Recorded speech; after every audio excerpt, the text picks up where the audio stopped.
Reason why Bijan Robinson is the favorite to win Offensive Rookie of the Year at plus 350 is because he's in a perfect situation, though, with a team that loves to run. But also, he was drafted 8 overall because he has the chance to be a generational talent at running back. The only reason why I don't have problems with the Bijan Robinson pick or even the Jahmyr Gibbs by the Lions. I know it was a little bit high. They should have probably traded back. We have no idea what conversations and what trades they maybe tried that didn't happen. He's 9-1, by the way, to win Offensive Rookie of the Year. Those two players right there, when you see running backs make the most contribution like Zeke, it's early in their career. They're on the rookie deals, and they're young, and they don't have all those hits that they've taken. So if you're an NFL team and you say, we need a running back that's going to go out there and also be a pass catcher for us, Bijan Robinson is a generational talent. Well, don't you want to get him on a first-round deal where you have that extra 5th year? You don't have to talk about extensions if you don't want to. You don't worry about it. You get them at the youngest point. They can contribute right away because running backs can come in and they pop almost instantly. And Jahmyr Gibbs is going to be like Reggie Bush for that team. He's a dual threat coming out of the backfield, and Bijan Robinson can do it too. So that's why I wasn't overly concerned, like overly angry that those teams made those picks where they did. But I mean, Bijan's has a chance to just go off in that offense, and it's kind of why in some ways I like Jahmyr Gibbs at 9-1 for Offensive Rookie of the Year is something where it's like a little more value because Bijan right now, there's just no point at plus 350. I would take Lamar's overpassing touchdowns this season, but I would not take the overpassing yards. What are his touchdowns? Do they have it? I couldn't find that no. yet. It's just yards. Yeah. So he's never thrown for more than 3,100 yards in a season, but that was his MVP year 2019 when he had 36 touchdown passes and only 6 interceptions. There you go. So with the fact that they are going to run the ball and he's going to be a part of that, he's going to be involved. Maybe a total touchdowns. If you can find that, you take the over. But I'm with you. I take the under on those passing yards, too. I also don't know what Odell Beckham Jr. is actually going to be. Yeah. The guy hasn't played football in a year. It may take him a few weeks to get back into the just playing shape again. See, because the Ravens' weapons are so good yards after catch. Like Zay Flowers, speedster. Yep. Rashad Bateman, excellent after the catch. Mark Andrews, fantastic. Isaiah Likely, fantastic.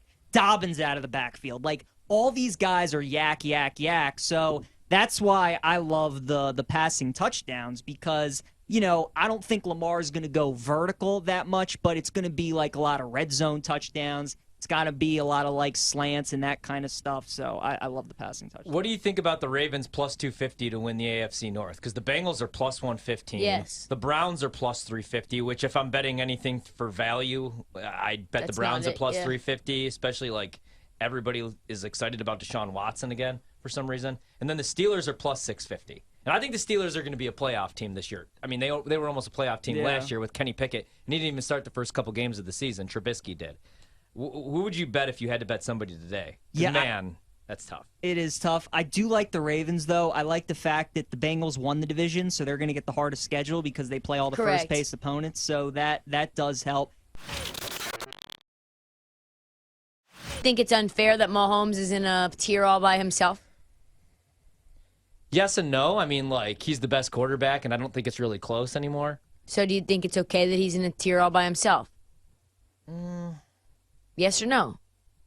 I'll answer that easily. No. He should be in a tier by himself. No. He's head and shoulders above every other quarterback in the NFL right now. I still have to have Rodgers as a tier 1, and I feel like tier 1? Yeah. First off, what you just pointed out was Aaron Rodgers' numbers dropping each year over the last 3 years. Yeah, but let's see what he does Your with Garrett argument is Wilson literally and just Breece he went Hall. from 48 to 36. Oh, and by the way, how did he do against Minnesota at Minnesota at the end of the season? Well, couldn't even throw for 200 yards. If Tom Brady is, well, I mean, they ran for 300 yards. You're not going to drop the 39-year-old back if Aaron Jones is going 6 yards per pop. And AJ listen, Dillon. the best quarterbacks in the NFL have the ball in their hands and win them the game. If Tom they scored Brady, 7 points in that game. If Tom Brady was still in the league, would he be tier 1? I feel like there's guys that you can't disrespect and put them tier 2, tier 3 because they'll have bounce back years. I'd have to have Brady tier 1 and Rodgers tier 3. It's not their career. It's where they are now. I know this is going to be tough for you to think, but Aaron Rodgers may be regressing. He may be getting old. Oh, he's definitely like there's regressing. a chance that is going to happen this year.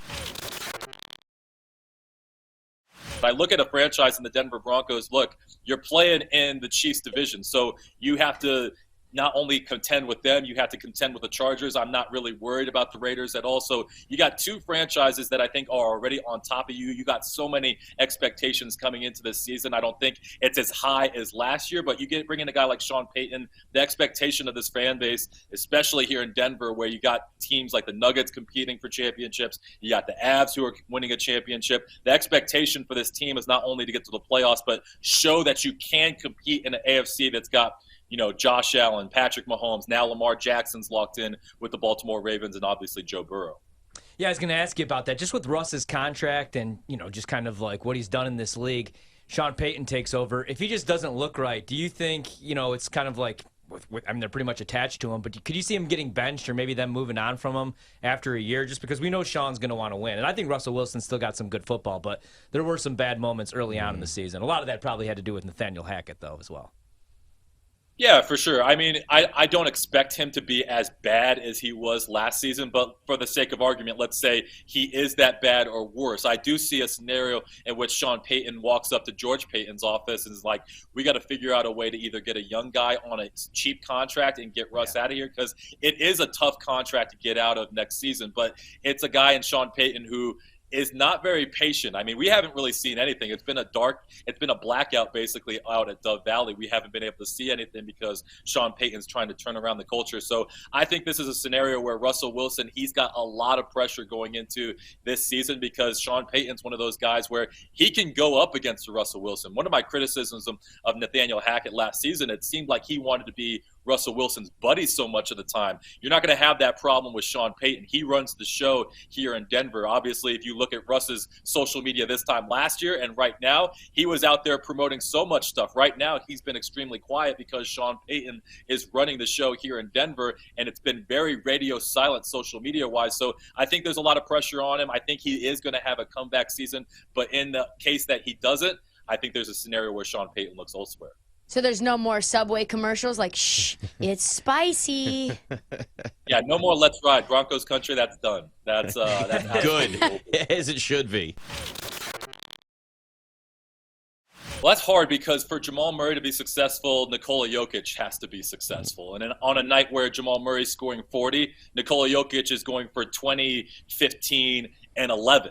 So there is a chance where Jamal Murray, he'd have to average around 35 points per game and probably around 6 or 7 assists. But I don't think he gets the assist total because Nikola Jokic has the ball in his hands so much. So I think if there's anybody on that roster that could win an NBA Finals MVP other than Nikola Jokic, it would be Jamal Murray. But you always have to just watch and see that high pick and roll that him and Jokic have. Basically, it's money every single time they run it.